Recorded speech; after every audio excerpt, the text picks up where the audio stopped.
Depuis quelques années, les leurres artificiels ou la pêche aux poissons nageurs sont à la mode.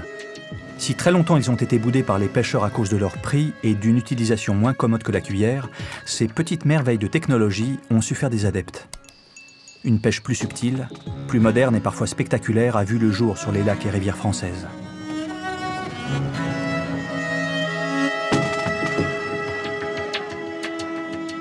Dans ce foisonnement de types de leurres, entre nageurs classiques et jerkbaits, crankbaits, spinnerbaits, il y a largement de quoi y perdre son latin, ou plutôt son anglais. Grand avantage pour ces pêcheurs de carnassiers, la pratique du no-kill est facilitée par ces leurres. Une autre catégorie de pêcheurs a accompagné ce phénomène, les moucheurs. Avec des leurres volumineux appelés streamers, ils sont allés sur les terres de ces nouveaux traqueurs de brochets.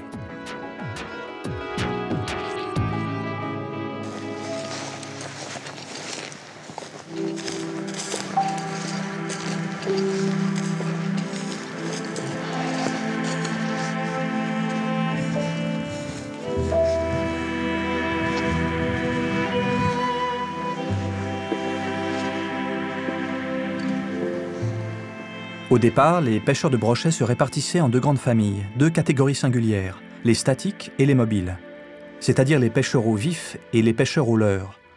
En France, la tradition est plutôt le vif et le mort manié, une technique qui fonctionne par tous les temps, surtout dit-on quand le brochet est peu actif et peu agressif.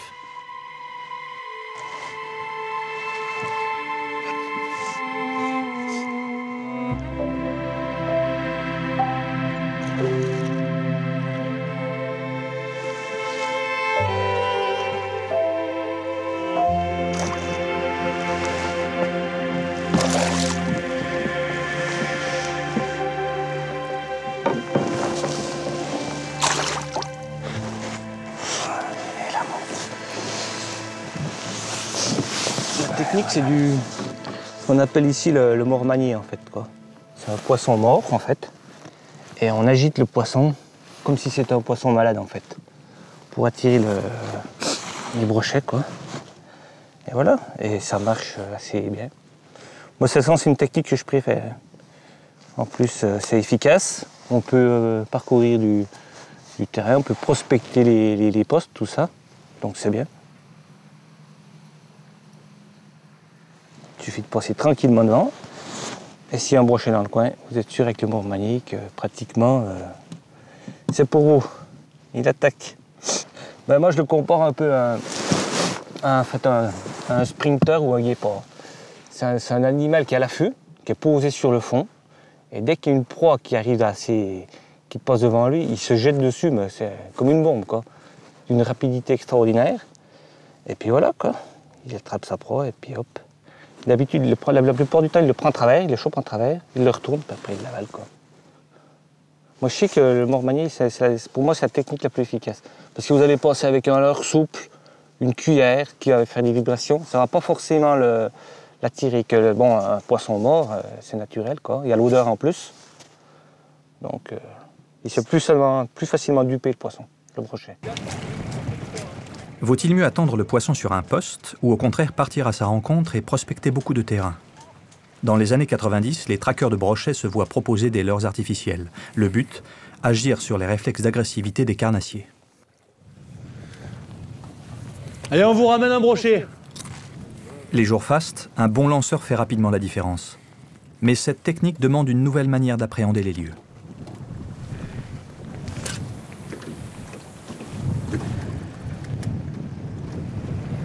Donc là, c'est vraiment toute la difficulté de ces grands lacs où il y a toujours des conditions climatiques difficiles, où on a l'impression de pêcher dans nulle part, quoi. Donc connaître le terrain, c'est toujours un avantage. Mais il suffit d'avoir un échosondeur pour vite déchiffrer un peu la topographie du fond, hein. Donc on essaie par couche. On essaie à 3 mètres, on essaie à 4 mètres, on essaie à 5 mètres, 6 mètres. Et là, moi ici, je m'arrête à 9-10 mètres. Donc là, on est en plein milieu du lac.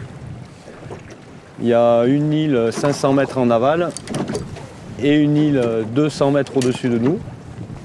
Et en fait, de chaque côté de ces deux îles, il y a à peu près 20 mètres de fond. Donc en fait, le but, c'est de pêcher entre ces deux îles où il y a au maximum 6 mètres d'eau. Donc les brochets ils remontent du fond, ils viennent se poser là sur ces hauts fonds et ils se nourrissent quand tout va bien. En tout cas ils viennent s'y poser, c'est sûr. Ils sont à proximité de la nourriture. Tout à l'heure on a traversé le lac à l'éco-sondeur, on a regardé, on n'a pas vu grand chose sur les 20 mètres de fond. Par contre dès qu'on est arrivé dans les 7-8 mètres, on a vu quelques échos. L'éco-sondeur, qui permet de connaître la distance du fond, a modifié la manière de choisir ses lieux de pêche et de choisir ses poissons nageurs. L'heure souple, l'heure dure, l'heure bruiteur, l'heure olfactif, l'heure de surface ou plongeur, il y en a de toutes les tailles et de toutes les couleurs. Pour les fabricants d'articles de pêche, le leurre a un double avantage. Avant de prendre le poisson, il est sûr d'attirer le pêcheur.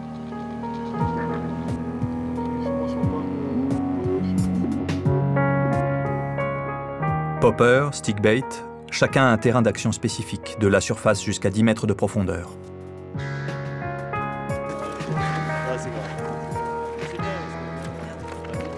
Revue de détail avec Alexandre, sans doute le plus grand connaisseur de ce qui se fait en matière de leurre aujourd'hui. Le défilement va être comme ça. On va passer là-dessus, ensuite on va passer au jerkbait et au minnow. Ensuite les gros jerkbait, donc là vraiment typé, vraiment brochet. Là on est sur quelque chose de plus polyvalent. Et ensuite on va être sur les long bile minnow, donc c'est tout simplement une forme de jerkbait, mais avec une grande bavette pour pêcher un petit peu plus profond, des couches d'eau un peu plus importantes. Et ensuite on passe sur les crankbait, donc c'est des leurres beaucoup plus trapus qui pêchent avec beaucoup plus profondément, parce qu'ils ont une grande bavette, donc c'est ça qui leur permet de descendre. Et ensuite on a carrément des leurres sans bavette, des lipless très lourds, ce qui nous permet de prospecter le plus profondément au leurre dur.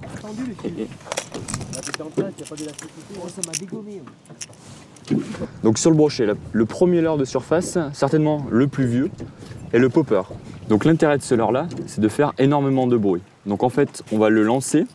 Une fois qu'il est à la surface de l'eau, on va tirer, on va faire des petits twitch, donc des petites tirées, mais sèches, pour le faire popper, donc brasser de l'eau, grâce à sa bouche, à la forme de sa bouche. Donc ceci va faire un bruit très sourd et qui va attirer le poisson, le carnassier de loin, au bruit. L'intérêt de ce leurre-là, c'est la cavité buccale qu'on voit ici, car elle va entraîner, à la tirer au petit twitch, elle va entraîner de l'air sous l'eau, et en se dégageant avec la forme de la bouche, ça va faire un petit pop caractéristique, d'où le nom du leurre, popper. Nous sommes toujours donc sur les leurres de surface. Là, nous allons voir les stickbait. Donc stickbait, c'est la forme en fait. C'est un leurre assez droit. D'accord ? Leurre crayon, c'est un leurre droit. Donc l'intérêt de ces leurres-là, c'est aussi la prospection de surface, mais on ne va pas faire de bruit. Là, la nage, c'est ce qu'on appelle walking the dog. Ça consiste à faire imprimer un mouvement de gauche à droite au leurre. Donc il suffit de baisser la canne. On tient canne basse. On mouline lentement. Ça, c'est adapté selon la taille du leurre. Puis on imprime des petits coups de sillon secs, mais pas amples. On se sert du rebond et du nerf de la canne pour faire rebondir le leurre et lui faire le mouvement de gauche et de droite. Voilà, on peut accélérer aussi un petit peu.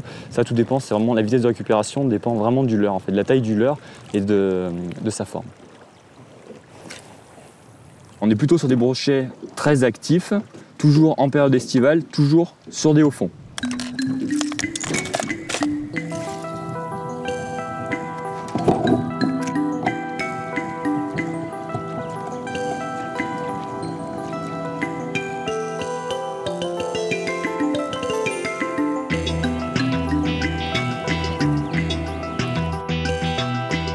Jerkbait. Ce poisson nageur lance des reflets dans toutes les directions, de sorte qu'il est visible de loin, pour peu que l'eau soit claire. Donc ça, c'est la famille des jerkbait. Donc c'est vrai qu'il y a plusieurs sous-familles, c'est une très grosse famille. Tout ça, c'est des jerkbait.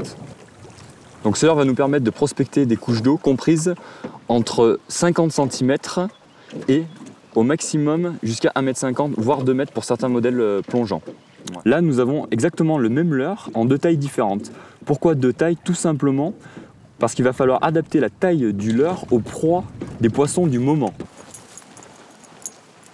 Bon, moi, à cette époque-ci, comme il y a pas eu, ça fait pas longtemps que la fraie a eu lieu, il y a énormément de petits alevins dans toutes les bordures, les herbiers et tout, les poissons, ils se nourrissent de petits poissons. Et donc, moi, je pêche avec du petit leurre. Voilà, on est sur un leurre dit suspending, un leurre de 85, et qui a une profondeur de nage on peut le faire varier entre 20 cm et 60 cm de profondeur, quoi.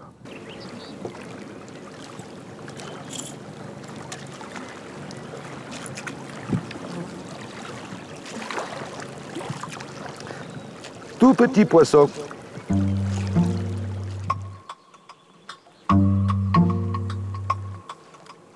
Le jerkbait est un leurre en une seule partie, alors que le swimbait est un leurre articulé. Si on compare les deux, avec un jerkbait, on va avoir une nage très saccadée, comme ceci, d'accord? Très saccadée. Donc vraiment pour des poissons aussi agressifs. Alors qu'avec ce modèle-là, on va plutôt imiter la nage d'un poisson naturel. On va dire, ça imite la nage d'un poisson en fait. C'est un poisson qui nage, tout bêtement, tout simplement. Celui-ci, on va le travailler en lancer-ramener. Donc on va le lancer, puis le ramener. Pour lui imprimer une nage attractive, on va juste changer de rythme avec le moulinet. Donc on va accélérer, ralentir. On peut donner quelques petits coups de canne pour le faire décrocher un petit peu, toujours dans le but d'imiter un petit poissonnet malade. Alors qu'avec ceci, on va vraiment travailler en twitch ou carrément en jerk. Donc en jerk, c'est des grands mouvements de canne rapides et amples. Voilà, pour vraiment le faire décrocher énormément.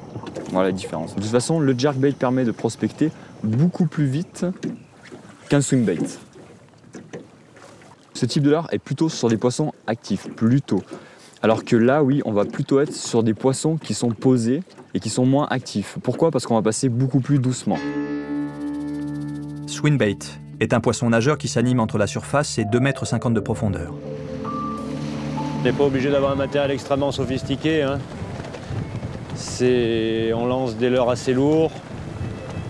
Il faut une canne forte, un peu solide, qui résiste dans les bateaux, les matériels souffrent. Hein.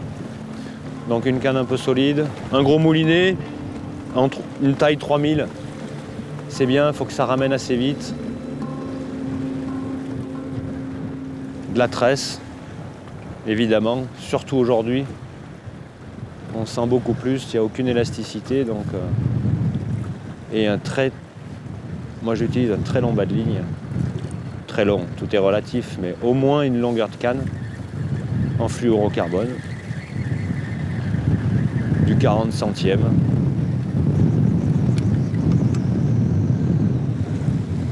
Tout va bien. Hop. Alors un petit peu plus à gauche. Et on recommence. On prend bien contact avec le fond.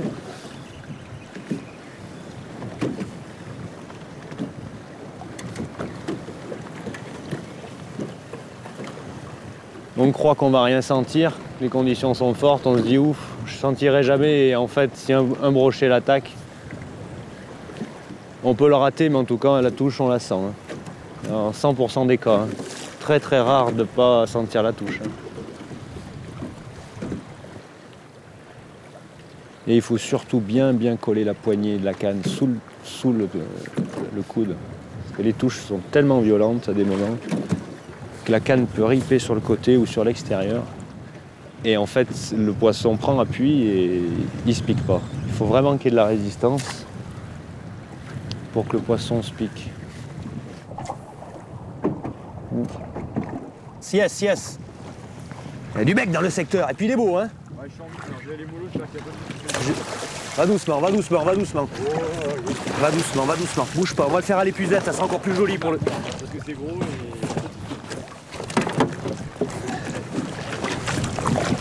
Va doucement, va doucement. Yes, yes, yes, yes, yes.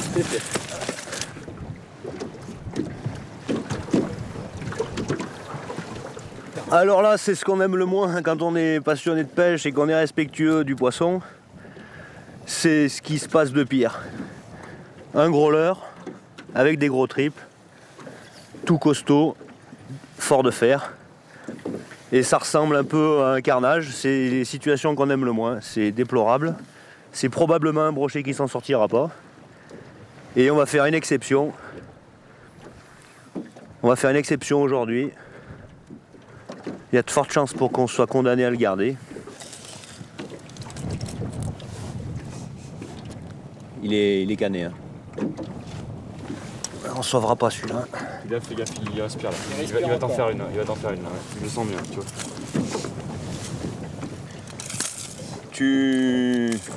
Tu tentes une opération à l'intérieur, je te tiens le leurre. Ouais. Vas-y. Ouais, j'ai piqué dans les branchies, putain. Ah, il est sec, hein. Ah, il est en pleine dans les morts celui-là, putain. Alors tout de suite, mettre le leurre à l'eau. C'est le poisson qu'il faut mettre à l'eau, c'est pas le leurre. La pêche, c'est un fait, mais il ne faut pas se blesser parce qu'avec des hameçons comme ça et des poissons aussi costauds, on peut se faire mal. Donc là, on le laisse dans l'épuisette. On essaie de voir un petit peu comment il réagit. Si... Il faut qu'on fasse une chose importante, c'est qu'on lui libère un petit peu la gueule de façon à ce qu'il puisse l'ouvrir et bien s'oxygéner. Donc c'est quand même un joli poisson. On va le libérer de l'épuisette. On va le mettre sur le bateau. Il est gras, très très gras, il a probablement mangé quelque chose. C'est un poisson, si on le gardait, il y a une chance sur deux pour qu'il ait un poisson à l'intérieur du ventre. Il est gonflé, c'est quasiment sûr. En tout cas, il est très large par rapport à la longueur. C'est un très beau poisson qui doit faire dans les 85 cm. On va le mesurer. Donc on vient de le mesurer, c'est un poisson qui fait 84 cm. Alors comme on est fair play, qu'on est toujours content quand un copain fait un poisson, on va lui accorder 85. Et 4 kg, probablement peut-être un peu plus même. 4 kg, 4 kg et demi. C'est Alex qui l'a piqué, juste à côté. Donc l'intérêt quand on est au brochet, c'est évidemment le plus de cannes possible dans l'eau. Tout simplement parce que moi j'étais au leurre souple à une cinquantaine de mètres du bateau à prospecter des zones qui font entre 1 mètre et 3 mètres. Et en fait ce poisson était posé là, à côté du bateau, dans 50 cm d'eau. Donc 2 cannes à bord, avec 2 leurres complètement différents. Un qui prospecte loin et profond, et un qui prospecte là, autour du bateau, dans moins d'1 mètre d'eau. Une touche sûrement bien violente, bien physique. Bridé au maximum.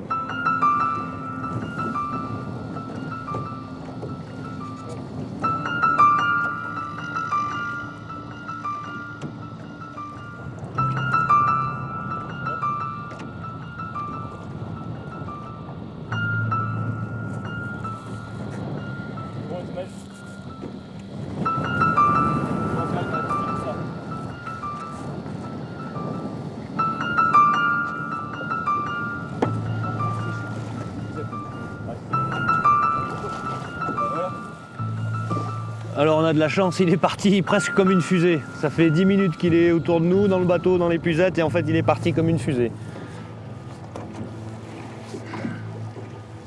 Nickel. C'est bien ma poule. Assuré. Un brochet au swinbait, c'est pour cette journée l'arme fatale. Mais d'autres leurres propices à des hauteurs d'eau plus profondes sont également très utilisées. Cette autre famille, les long-bile minnows. Donc troisième famille que nous allons voir, donc c'est ce qu'on appelle les long-bile minnows. Donc on est parti en fait tout simplement d'un jerkbait auquel on a greffé une grande bavette afin d'atteindre des profondeurs de neige plus importantes. Donc là on va utiliser ces leurres-là entre 2 mètres et jusqu'à 3,50 m de profondeur. Donc qu'est-ce qui fait que le leurre descend? C'est tout simplement la bavette donc, qui prend appui avec l'eau, qui nous incline le leurre et qui fait descendre le leurre à la profondeur désirée. Pour l'animation du long-bile minnow, donc on va l'animer en ramenant doucement, en variant la vitesse de récupération, ce qui va le faire onduler, s'arrêter. On va surtout travailler avec le mounet et très peu avec la canne, contrairement à son cousin le jerkbait. Voilà. Donc là par exemple, on a 2 leurres vraiment identiques, un en jerkbait et celui-là en long-bile minnow. C'est vraiment exactement le même leurre. C'est le même moule, c'est uniquement la bavette qui change. Autre poisson nageur, le crankbait. Une autre famille de leurres très trapue avec une drôle de bavette. Particularité, il permet de pêcher à différentes hauteurs d'eau. Plus la bavette va être longue et dans le prolongement du leurre, plus le leurre va pêcher profondément. Plus la bavette va être courte ou alors verticale, carrément comme ceci, comme ça, dans ce sens-là. Et là, le leurre va rester en surface, car l'eau ne va pas faire pression dessus et ne va pas le faire descendre. Voilà. C'est un leurre qu'on va travailler en lancer-ramener. C'est quelque chose qu'on va faire travailler très lentement. On va mouliner le plus lentement possible pour le faire travailler. Voilà, c'est un leurre pour décider des poissons, on va dire, qui sont pas très actifs. Dans les étangs du Jura et de la Côte d'Or, les membres de l'association Passion Carnassier viennent traquer les brochets. Pour eux aussi, le choix du leurre artificiel est déterminant.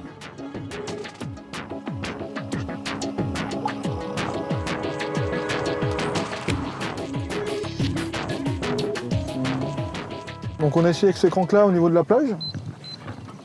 Donc là on s'est dit que sur cette partie-là, sachant qu'il y a une première cassure et une deuxième cassure, un de nous allait pêcher la bordure et l'autre allait pêcher donc avec un autre crank qui plonge plus profond. Donc si les brochets sont calés au niveau de la première cassure, ça peut permettre peut-être d'en faire un.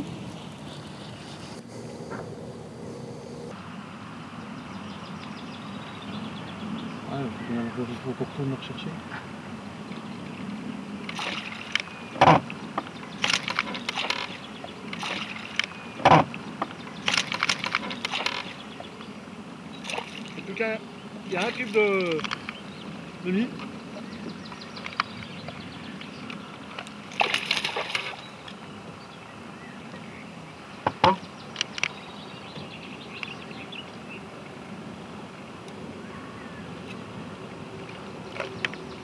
Un petit brochet, qui fait à peu près 55 poissons. Bien dodu.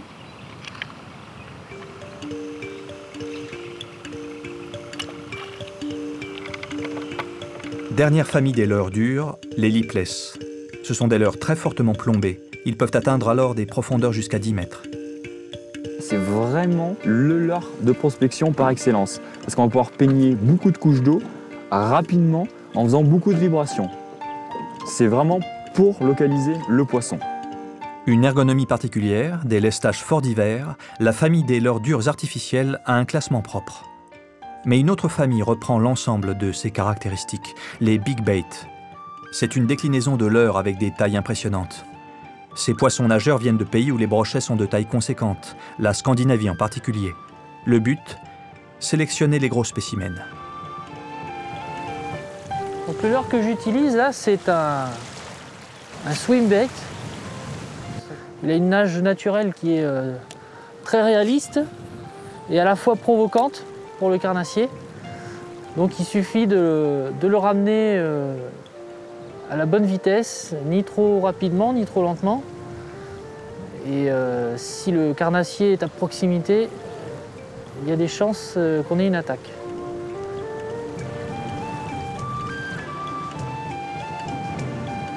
Premièrement, juste en les regardant, on voit que certains sont composés, articulés, comme ceci. D'autres sont d'un bloc. Chaque modèle, après chaque forme, a un nom. On peut en citer deux en exemple, on va trop s'y attarder dessus. Par exemple là, c'est la forme jerk, c'est ce qu'on appelle, donc c'est le buster jerk. Là, c'est la forme, c'est ce qu'on appelle le swim bait. Ces gros leurres, généralement, s'animent lentement.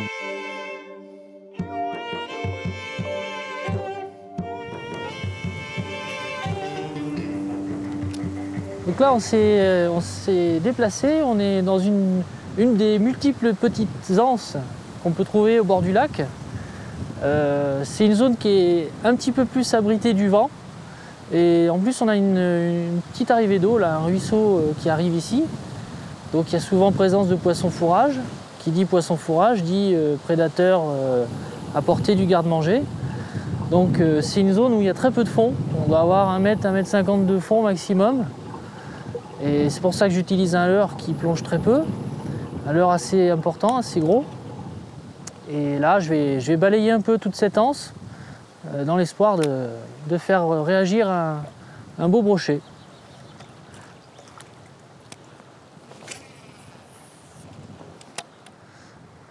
Alors on a souvent tendance à essayer de pêcher à l'abri du vent. Et ça peut être parfois une erreur, surtout quand on a un soleil assez radieux. Parce que le poisson est lucifuge, donc il supporte mal les rayons du soleil. Et le fait qu'il y ait du vent induit du clapot, ça casse les rayons lumineux dans l'eau et ça lui permet de monter plus près de la surface sans peiner à cause des rayons lumineux. Donc il ne faut pas hésiter quand même à mettre un petit coup de canne aux endroits où il y a du clapot. Il y a toujours possibilité de trouver un carnassier à proximité de la surface.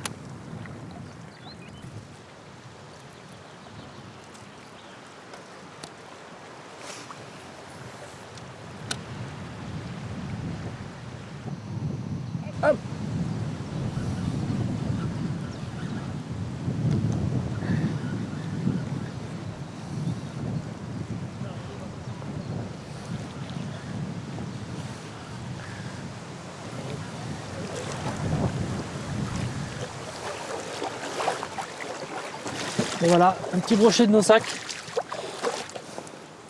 Brochet qui doit être dans les 50-60.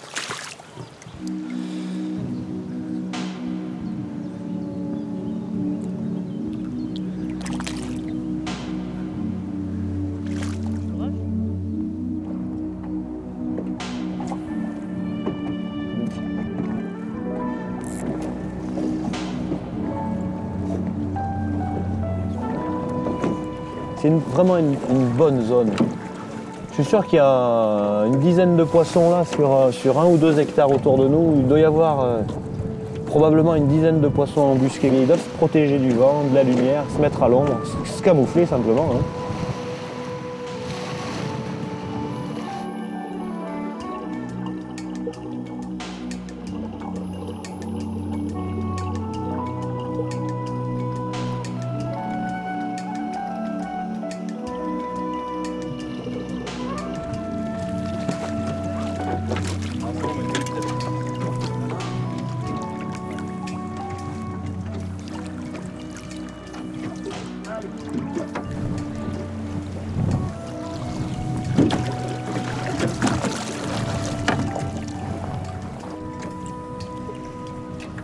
C'est bon ?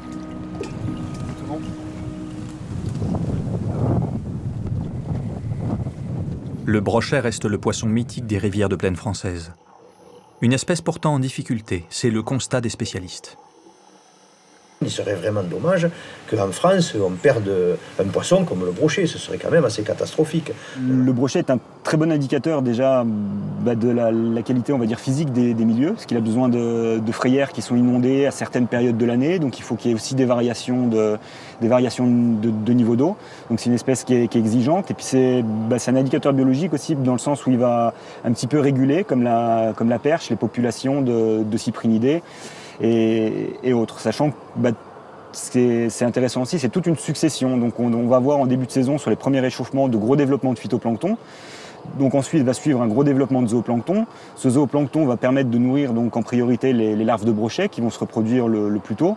Donc ensuite ce sera les alevins de perche qui vont se nourrir de ce zooplancton-là, jusqu'à ce qu'ils aient grandi suffisamment. Et là, on tombe dans les périodes de reproduction des cyprinidés, où là, les brochets et les perches vont pouvoir passer donc, directement à une alimentation de poissons sur la base des alevins qui ont été produits par les autres espèces. Donc toute cette succession aussi est très fragile, ce qui explique qu'on arrive sur certaines populations à avoir des variations de population certaines années en fonction de la succession de tous ces événements. Un animal exigeant lors de la reproduction. D'autant plus qu'aujourd'hui, sa zone de frai est de plus en plus menacée. Le brochet se reproduit dans des zones d'inondation temporaires, des prairies humides, des marais de bordure.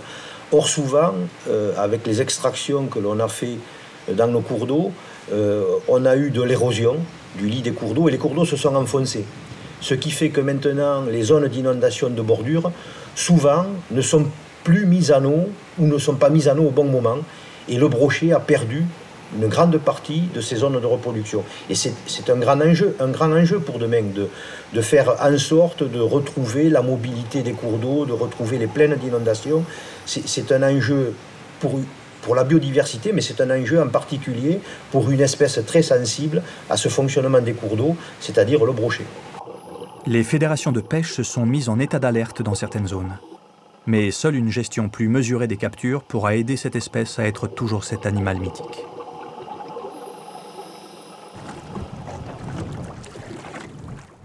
Suite de notre carnet de pêche. À côté des leurres durs, les leurres souples constituent une famille à part entière. Ces appâts artificiels en plastique mou ont pour principale qualité de vibrer au gré du courant et de réagir à la moindre animation donnée par le pêcheur. Donc les différents leurres souples, donc on a le shad, donc c'est la forme de poisson qu'on a là. Donc ensuite, nous avons les virgules ou les grobes. Donc ce sont des leurres avec des petites queues qui ondulent toutes seules. Donc même avec le moindre petit courant, la moindre petite sollicitation de la canne ou en ramenant avec le moulinet, la queue va s'animer. Et ensuite, donc, nous avons des leurres vraiment là imitatifs eux aussi. Donc une écrevisse par exemple, il y a plein de modèles différents, et une grenouille. Voilà, donc là on a un petit peu des grandes familles de leurres souples. On a énormément de choses et de variétés dans ces produits-là. Donc. On fait 2 sacrés voiles.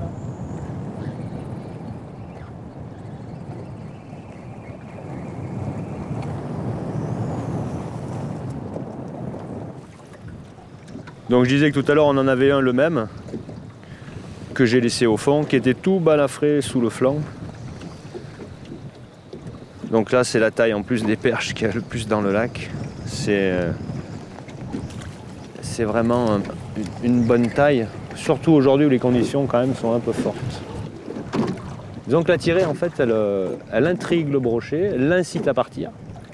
Et s'il part après, hop, le fait de relâcher pour reprendre contact avec le fond, en fait, c'est plus facile pour lui. Et souvent on a d'ailleurs la touche au moment où on relâche.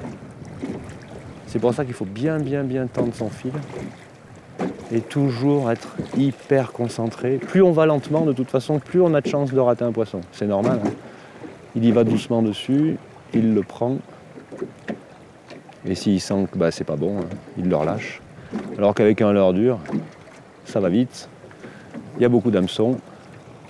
Il est pressé de s'en emparer parce qu'il a l'impression que ça lui échappe. Alors que là, c'est pas du tout le cas. Là, vraiment, c'est une gâterie qu'on lui propose. Il faut lui mettre sous le nez. C'est pas évident. C'est pour ça qu'il faut faire beaucoup de chemin parce qu'on fait pas beaucoup de bruit.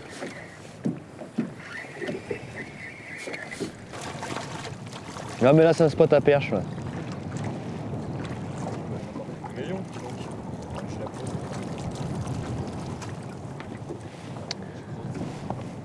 Ouais. C'est un joli spécimen, mais c'est très loin d'être exceptionnel. C'est pas très gros, on va dire. Là, c'est un poisson qui doit faire dans les 30-32. Ouais, 30-32 pour 400 grammes. Il n'y a rien d'exceptionnel. C'est un joli poisson, belle couleur. Si je la mets au soleil, là, on va bien la voir. Mais jolie couleur. Ouais, jolie couleur. Ouais, jolie couleur. Elle va repartir à l'eau. Hop. 2 attaques successives. Donc on va réessayer. Je l'ai repéré, il est pas loin. Alors si je suis passé dessus, qu'il ne s'est pas trop déplacé, en y repassant dessus, ça devrait faire. C'est un peu le problème de ces leurres avec un seul hameçon, c'est que on a quand même pas mal de ratés à la touche. Et en plus d'avoir des ratés à la touche, on a aussi beaucoup de décrochage. L'hameçon fait un trou dans la chair, et ça s'agrandit. Le fait que ce soit lourd, ça pend. À force de bouger, ça fait un gros trou et l'hameçon se défait. Donc c'est pour ça que les touches, et quand on tient un poisson, il faut vraiment s'appliquer. Parce que les leurres souples sont la plupart du temps extrêmement polyvalents. Ils peuvent être montés d'une multitude de façons différentes et être plus ou moins plombés, et ainsi être animés de la surface jusqu'au fond, et ce, y compris dans des endroits encombrés. Pour ce qui est des montages, donc on a le premier montage comme ceci, un montage classique. Donc là on a monté un big hammer avec sa tête plombée. Donc là c'est vraiment le montage très classique. Ensuite on a le montage texan, on a tout ce qui est montage texan. Donc pour faire simple, le texan, c'est un hameçon particulier comme ceci, qui va nous permettre de pêcher dans les endroits encombrés.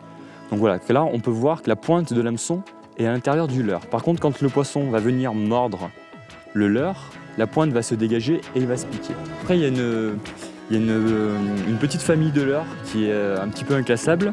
Donc c'est tout ce qu'on appelle les leurres à jupe, donc qui comprend les buzzbait, les spinnerbait et une nouveauté, c'est le chatterbait. Donc on va commencer par voir le classique spinnerbait qui nous vient des États-Unis. C'est un petit spinnerbait avec une palette, ce qu'on appelle feuille de saule. Il y a plusieurs palettes, toujours pour faire des vibrations différentes. Voilà, donc le spinnerbait est un leurre de prospection, donc on va s'en servir en lancer ramené uniquement. Et donc c'est pareil, pour peigner des couches d'eau très rapidement. On peut aussi rajouter derrière un trailer, donc un leurre souple. Souvent on peut mettre un leurre souple derrière.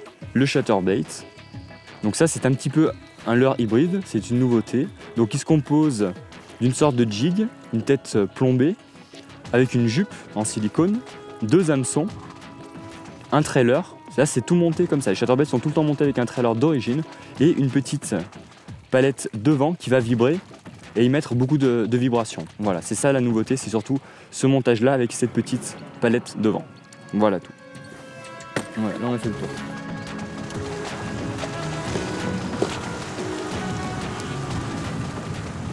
Donc ça c'est une canne casting, c'est une médium, 7,28 grammes. Là je vais l'équiper avec un avec un petit spinnerbait qui va me permettre de prospecter des zones encombrées. Là on a vu qu'il y avait des arbres immergés. C'est des postes marqués qu'on va essayer de prospecter avec ce genre de leurre.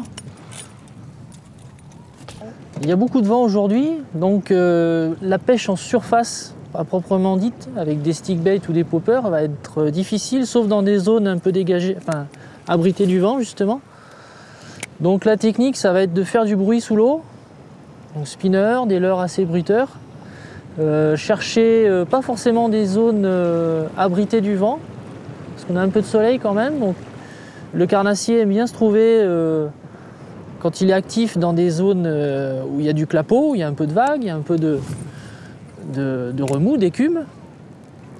Donc la technique, ça va être une prospection large sur des hauts fonds, des postes marqués comme les arbres, ce genre de choses. Voilà.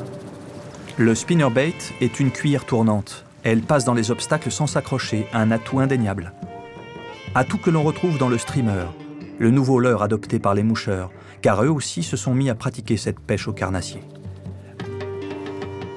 Depuis quelques années, ils pêchent des black bass, des perches et des brochets avec des streamers aux formes de mouches volumineuses. Cette technique ressemble le plus à celle du lancer. Sur des plans d'eau de type étang ou lac, les plumes et fibres souples permettent une animation parfaite car leur souplesse donne un semblant de volume à l'ensemble. Les sensations sont extrêmes. En effet, outre le plaisir du lancer fouetté et l'ondulation incroyable des gros streamers, il faut reconnaître que le plaisir de sortir un poisson combatif avec une canne à mouche n'a pas son pareil.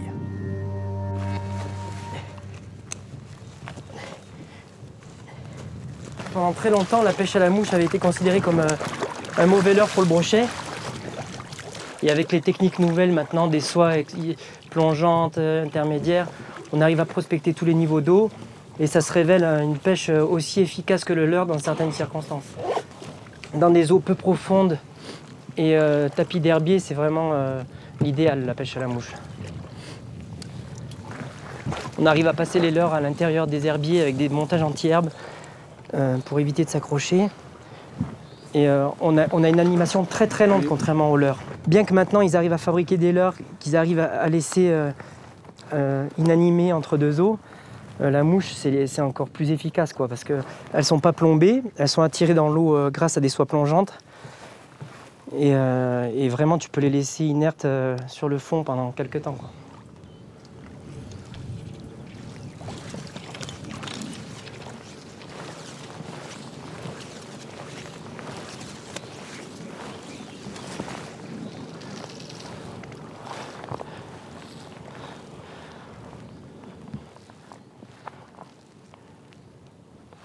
Alors tu vois là j'alterne des petits passages très saccadés avec des positions inertes où je laisse mon leurre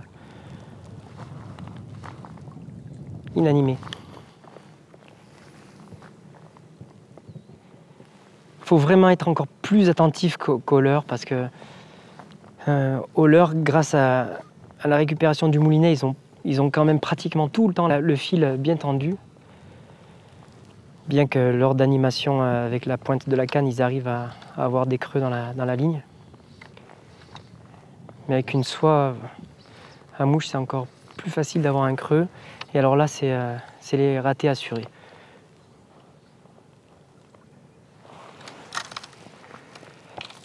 Parce que les touches à la mouche peuvent se traduire de différentes manières. Tu peux avoir un arrêt vraiment brutal de la soie. Tu peux avoir juste un déplacement de la soie. Tu animes pas la mouche, elle reste statique. Et au moment où tu récupères, souvent le brochet est pendu. Il l'a pris au moment où la mouche ne bougeait pas. Alors c'est vraiment... on a l'impression qu'on lance et on ramène bêtement. Mais en réalité, il faut toujours rester super attentif. C'est souvent au moment où tu t'y attends le moins et que tu es le moins attentif que tu touches un poisson. Alors là, si ta soie n'est pas tendue et que tu es un petit peu tête en l'air, c'est raté. Sur les plans d'eau, le flotte-tube a l'immense avantage de s'approcher des lieux les plus propices. On peut alors prospecter dans des bordures de roselières, les trouées des bancs de nénuphars, les arbres immergés, le dessus des herbiers, les anses abritées. Alors personnellement, je n'utilise aucun streamer plombé. Contrairement à d'autres d'autres pêcheurs à la mouche qui utilisent des streamers plombés.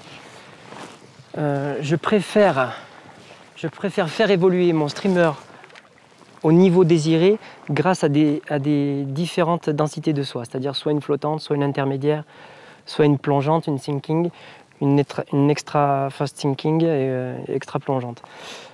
Tout simplement parce que ce sont des leurres quand tu fouettes comme ça qui sont redoutables et avec un poids en tête, c'est encore plus difficile à lancer et très dangereux. Si tu prends ça dans la tête lors d'un lancer, ça risque de faire des dégâts.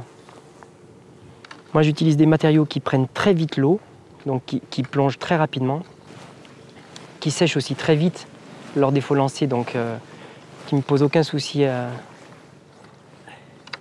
de lancer. Le brochet est un poisson difficile, qui a tendance à ne pas se fatiguer sans raison valable. Les streamers à utiliser doivent être alors volumineux et très mobiles. Leur taille variant de 10 à 18 cm, ce sont soit de véritables imitations, qui eux aussi naviguent à des hauteurs d'eau différentes, soit tout simplement une mouche incitative qui n'imite rien en particulier, mais attire le poisson par sa couleur et son mouvement. Dans ces conditions extrêmes, cette technique demande d'animer des streamers conséquents. Un geste qui s'approche alors de la technique du lancer. Alors tu vois, dans ma boîte à mouches, j'ai beaucoup d'imitations de poissons qui ressemblent vraiment à des poissons, avec une couleur argentée, blanche, comme de vrais poissons.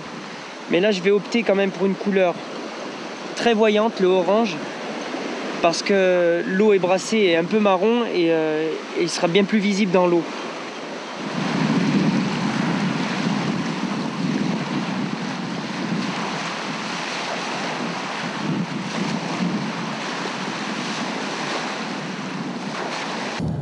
Alors là, vous voyez, ce sont des mouches pour le carnassier.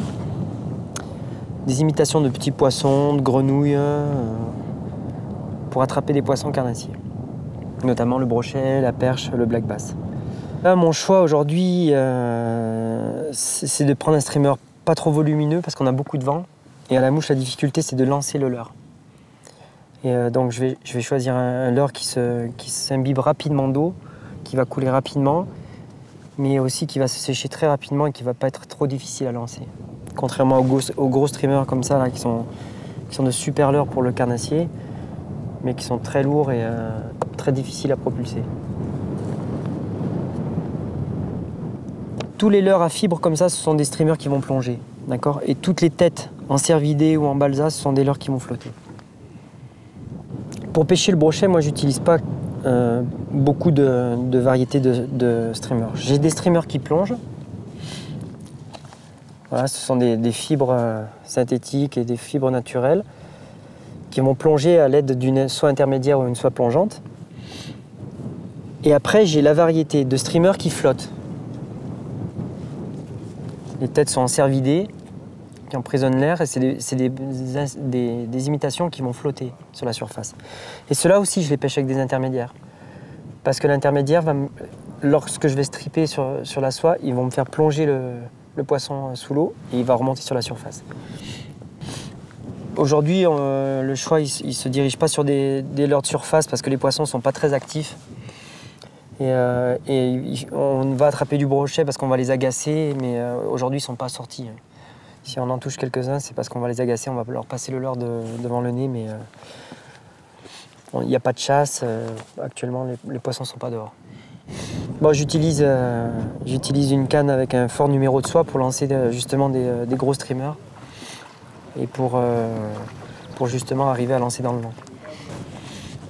C'est une 9 pieds 3, soit de 8, en 5 brins. Donc le moulinet, il doit être en proportion avec le reste de la canne, c'est-à-dire que c'est un moulinet qui a une grosse réserve de soie et de backing et qui est un peu lourd pour faire bien balancier avec la canne. Hop.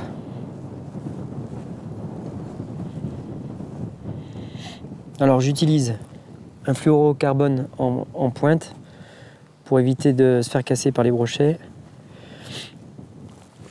Un émerillon.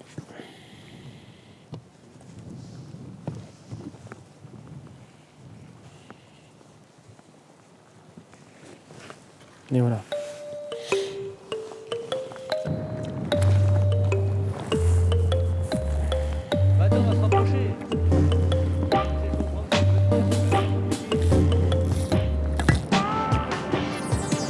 Alors, la difficulté aujourd'hui étant de lancer avec un vent.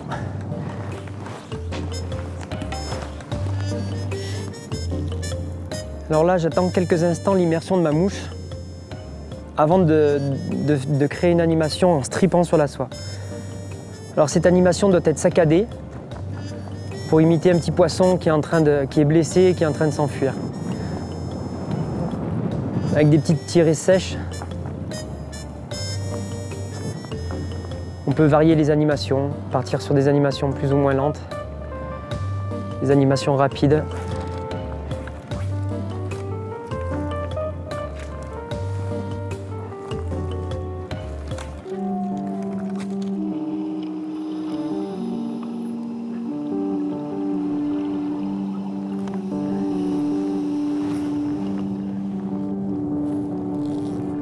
Voilà, toujours garder la pointe de la canne au niveau de l'eau, en parfaite continuité avec la soie, pour avoir un bon ferrage. Je viens de faire une petite perche. Alors, au-dessus de mon growler, j'ai fixé une petite pointe de nylon avec un tout petit streamer. Donc je pêche avec un petit tandem.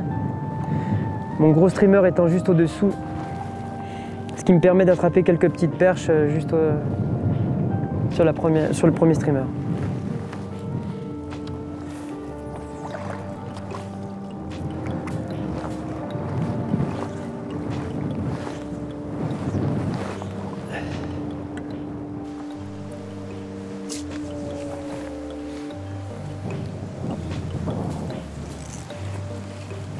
C'est pas un très gros poisson.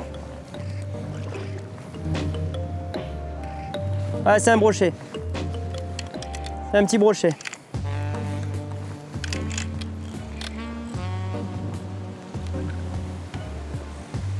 Hop, là, il est bien piqué, tu vois. Elle m'a bien engamé la mouche.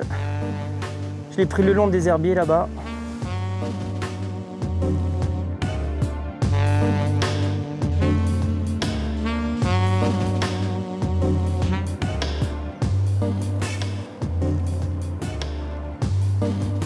Les traqueurs de brochets, par leurs connaissances et les techniques employées, revendiquent leur admiration de cette espèce. La folie, pourrait-on dire, de leur investissement est à la mesure de leur passion.